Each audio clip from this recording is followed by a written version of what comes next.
നിങ്ങളുടെ നാട്ടിൽ ഇത്തവണ പുതുവത്സരാഘോഷം എങ്ങനെയുണ്ടായിരുന്നു? സമൂഹ മാധ്യമങ്ങളിലെ ചില ദൃശ്യങ്ങൾ കണ്ടാൽ മനസ്സിലാകും എല്ലാവരും അങ്ങ് അടിച്ചു പൊളിച്ചെന്നല്ലേ. പാട്ടും ഡാൻസും DJ പാർട്ടികളുമൊക്കെയായി ആകെ കളറായിട്ടുണ്ട്. പക്ഷെ ചിലയിടങ്ങളിൽ അനിഷ്ട സംഭവങ്ങൾ ഉണ്ടായെന്നാണ് കേട്ടത്. പത്തനംതിട്ടയിൽ ന്യൂ ഇയർ ആഘോഷത്തിനിടെ പോലീസ് എത്തിയത് വലിയ വിവാദമായിട്ടുണ്ട്. ആഘോഷത്തിനിടയിൽ പോലീസ് DJ കലാകാരനെ മർദ്ദിക്കുകയും ലാപ്ടോപ്പ് തകർക്കുകയും ചെയ്തെന്നാണ് പരാതി.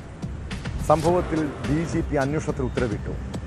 എന്താണ് നടന്നതെന്ന് പരിശോധിക്കുമെന്നും വീഴ്ച ഉണ്ടായിട്ടുണ്ടെങ്കിൽ ഉചിതമായ നടപടി സ്വീകരിക്കുമെന്നും DGP വ്യക്തമാക്കി.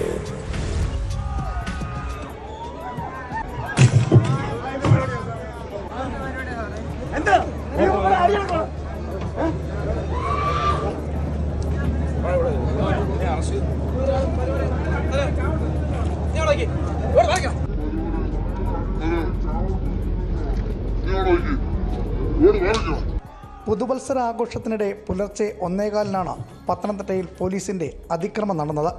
DJ കലാകാരൻ അഭിരാം സുന്ദറിൻ്റെ DJ പരിപാടി നടക്കുന്നതിനിടയിലായിരുന്നു അതിക്രമം. അഭിരാമിൻ്റെ ലാപ്ടോപ്പ് പോലീസ് തകർത്തതായാണ് പരാതി. സംഘാടകരും പോലീസും തമ്മിൽ ആദ്യം വാക്കേറ്റവും കയ്യാങ്കളിയും ഉണ്ടാവുകയായിരുന്നു. തുടർന്നുള്ള സംഘർഷത്തിലാണ് പരിപാടിക്ക് ഉപയോഗിക്കുന്ന 1 ലക്ഷം രൂപ വിലയുള്ള ലാപ്ടോപ്പ് തകർത്തത്.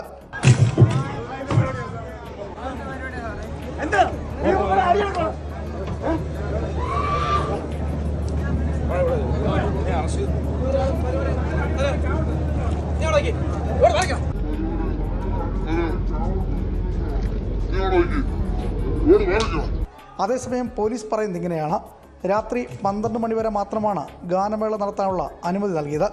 പരിപാടി നിർത്താൻ പോലീസ് പലതവണ ആവശ്യപ്പെട്ടിട്ടും തുടർന്നതാണ് സംഘർഷത്തിന് കാരണമായത്. DJ നടത്താൻ അനുമതിയില്ലായിരുന്നുവെന്നും പോലീസ് വിശദീകരിക്കുന്നു. സംഭവം വിവാദമായതോടെയാണ് അന്വേഷണത്തിന് DGP ഉത്തരവിട്ടത്. എന്താണ് നടന്നതെന്ന് പരിശോധിക്കുമെന്നും വീഴ്ച ഉണ്ടായിട്ടുണ്ടെങ്കിൽ ഉചിതമായ നടപടിയെടുക്കുമെന്നും DGP പറഞ്ഞു. നമുക്ക് പുതുവർഷമായിട്ട് ഇത് ആൾമോസ്റ്റ് മോർ ദാൻ 1000 പ്രോഗ്രാംസ് സംസ്ഥാനത്ത് ഉണ്ടായിരുന്നു. പോലീസ് എല്ലാ ഭാഗത്തിലും കൂടെ ജനങ്ങളുടെ സുരക്ഷ ഉറപ്പാക്കാൻ വേണ്ടി നമുക്ക് ഉണ്ടാക്കിയിട്ടുണ്ട്. ഒന്നും സംഘങ്ങളിൽ ഇവിടെ സംഭവിച്ചിട്ടുണ്ടെങ്കിൽ അത് തീർച്ചയായിട്ടും നമ്മൾ അതിൽ എൻക്വയറി എടുത്തിട്ട് ആവശ്യം നടപടി സ്വീകരിക്കാൻ പോകുന്നത്.